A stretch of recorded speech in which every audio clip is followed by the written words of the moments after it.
if you come from a settled environment, this is really mind-opening. What you see happening is that we are getting momentum. So the numbers grow, the actions grow. The end goal is finding a lot of people and creating a joint vision. As soon as the vision is established, what we need is a roadmap to create tangible results. I like things that can be solved by engineers. So it's not a crazy vision, it is a buildable vision. Even though we are in phase one out of the 3 phases which have been introduced, where you have the step towards the transition and then the new reality itself, it's really, really mind-blowing and inspiring what is possible there. Tonight actually we're brainstorming about Blindspots, Blindspots in our collective economic thinking. I would like to talk about today is about what paradigms are underneath those models we use. And when it comes to paradigms, you come to culture as such. So what I would like to talk about is the culture of our economic thinking, and not so much our economic thinking itself. Reality, as we make it, is just a set of narratives. So everything we see around us is a story. And we collect stories, we create stories since we were born. From the moment we were born, we get told many stories about where we come from, where we're heading to, who we are, etc., etc. So all of what we think is or regard as reality is in fact a set of stories. Well, the same applies for our economic reality, so to say. So you can talk about an economic reality. You can talk about the current system we have, the market system, in which competition is a central element, in which, for example, growth, the need for growth is an element, is an important element. But when you think of it more clearly or more deeply, you come to the conclusion that the story of growth is just a story. So where does the story come from? Well, that's where the book is about. Just one example, the growth story as such.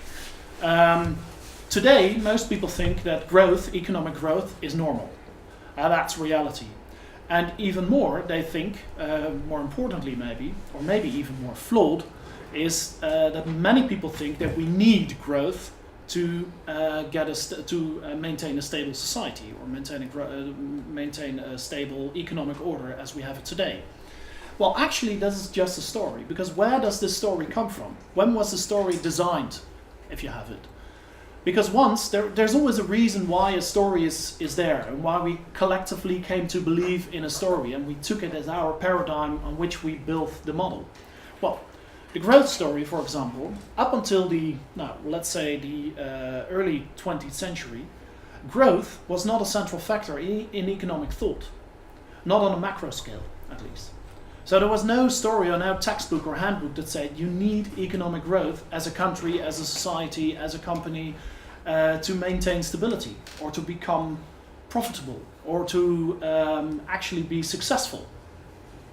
Now, after the Second World War, most of the countries in Western Europe, they were completely damaged. So they need to be built up from the ground. We need to build physical infrastructures, but also a mental infrastructure to get a country running again. So we we came up with what is our basic need today. Today we need growth and we need efficiency, as efficient production as we can create, basically. We need to build houses, we need to build roads, we need to build education systems. Basically we needed to build everything. So that's where the whole GDP, I don't know if you're all familiar with that figure, but that is the gross domestic product.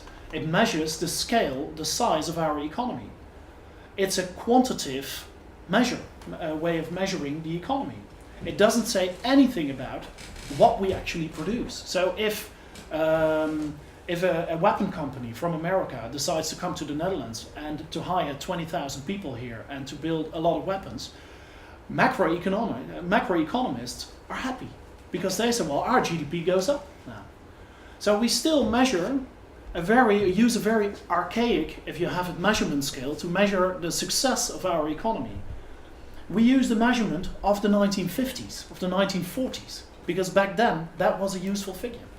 So this is just one example, and I can give you a lot more, but that's not for now. How we came to believe, so to say, in a story that once had a collective sort of value for us, for our society, but as a story perhaps which is not as useful anymore as it once was for us. So what we are trying to do now, and what I would like to do with you in this group, but also maybe in other settings, is to think together about what are our blind spots in our current economic thinking. What are the paradigms we take for granted on which we build all of our thought system, but also all of our models and all of our practices? But what are those paradigms that actually blind us from the full of our collective potential? What are the blind spots that hinder us in thinking about real solutions for society? I think one of our blind spots, or one of our sort of central elements in our economic thought system today is the need for competition. So we all hear at school that the economy works when you have proper competition, when you have free markets, so to say, when you have free flow of goods and services and people around the globe. But we all think in terms of competition. So there is a point actually, and it's not that long ago, that people mostly thought in cooperation. But when we got up with this market system in the 19th century and in the early 20th century, we got this theoretical model of competition being somehow, being more productive or more efficient than cooperation, which is in a lot of cases actually not true. So this is one blind spot. Another one perhaps is the blind spot of ownership. We think of private ownership of being completely natural. Now, of course, we had communism as well in the 20th century as a competing paradigm, as a competing ideology, for example, compared to capitalism. Well, of course, we all know what happened to communism, but the fact was that then still, also in communism, ownership was a central element. But then it was state-owned, so it was still people owning some goods or some infrastructures or whatever you have. Ownership is a very important element in our thinking. If you think of it, why shouldn't we, as GP suggests, make autonomous assets? That means not only cars that drive themselves around and get their own energy and maintenance, etc., but also are completely autonomous. So that means without ownership, like oxygen. Nobody owns the oxygen we breathe. And that we regard completely normal. So why isn't that with other goods and services around this globe on this earth as well? Food for thought. So a second blind spot, perhaps, is an often heard argument that the best kind of innovation is driven by competition. And there you have it. It's linked to the first blind spot, perhaps. It's competition. But it also, many people think and many people say, and we get taught in school and at university, that innovation is best realized by competition, and even more, innovation must lead to financial profit. So, what is money? If you give a $10 note to a 5-year-old, he either starts to draw on it with a pencil or he puts it in his mouth. So that is money for human beings. And at a certain age, we start to learn that money is the central element of value, but it isn't. We can eat money.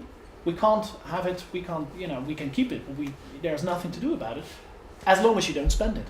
So the goods and services we buy, that is real value for us. So why focus on financial profit so much if you can focus on the real thing? Well, a fourth, and that is I go to 5 and then I stop. I know I already talked about this for a while, it's growth.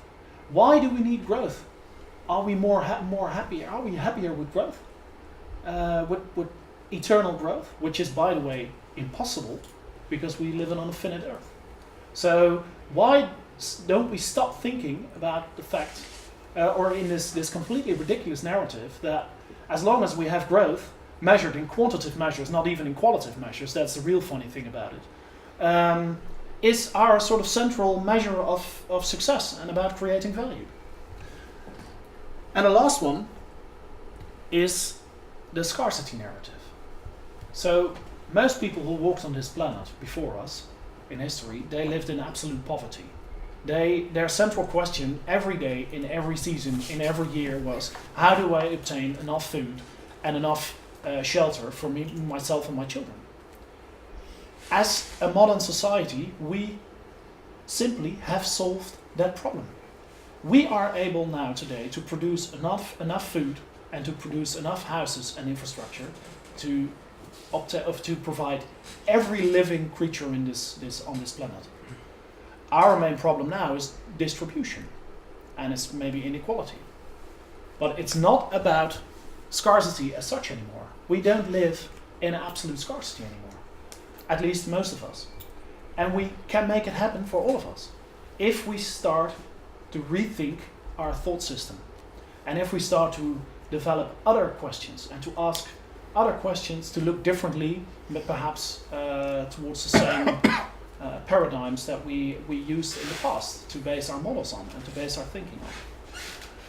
Well, what I would like to ask you is to participate in this discussion about our blind spots, and maybe we can do that later today. We think about blind spots, and I have one simple question for you all. Could you, for yourself, think about what you think are the 5 most important blind spots? These are mine, but there may be a lot more. So please provide me with extra if you have them. And please think about what you think are the most important blind spots that keep us back. Tonight we're trying to identify these blind spots, and also we're trying to overcome these blind spots, to broaden our thinking and to get a new horizon for new solutions. So let's take a blind spot then. Which one do you want to take? Yes, and I would like to talk about the blind spot that concerns the growth. Yes, and taking that blind spot, that would mean basically killing one of the biggest blind spots we have actually on our daily life. Yes, and that would give us so much energy. Yes, and with that energy we could use it to co-create together. Yes, and if we co-create together, we have an engineer and a poet. Yes, and with an engineer and a poet we could create a whole new profession. Yes, and I wonder what a company would look like where engineers could rhyme their products. Whoa, that would be huge. I think it's lovely when we have such an abundance of blind spots, we choose to go with them. And with all those blind spots, we are basically creating a space to think about society differently, to think about innovation differently. My personal opinion is that everything that is being realized by competition, or is the result of competition, can also be created, and even more, maybe even better created, or in a nicer way created by cooperation. Another blind spot might be there's the idea of scarcity, which isn't there anymore for a lot of things in our lives. I was like, wow, that's something I'm really, really interested in, because it's gonna open my mind in a different direction. We did an exercise so that we gathered all the blind spots of all the people, so that we have a very fruitful place to harvest. As soon as you have discovered it, it is a place where you see room for innovation. To get a whole new value set and also a whole new way of thinking, a thought system for a different economy. Another thing is to open up the discussion on the role of money in our society. I like the idea of moving away from a thing which we call money in order to exchange goods. What's also going on is the fact that we now are sort of grouping possible new ideas to get from A to B, to get from our current reality basically to a situation in which we have, for example, free transportation. How can we make disruptive infrastructures that generate basic income? It's not only the MeetUp, it are a number of projects, a number of experiments which we bring together in the MeetUp. We have passed 100 members if you combine the MeetUp group with the Facebook page. It's incredible. More than 100 people, and it were only 3 meetups. I believe we are making the steps into the right direction there. The big milestone we have is in October, the Utility Week, where we will share our knowledge, our findings with 15,000 people. Still a lot things to discuss and to play, but as we can see, the event today and the outcome was very, very promising. It's also an open invitation to stay curious. So just by linking on the Facebook page, you will see what's happening.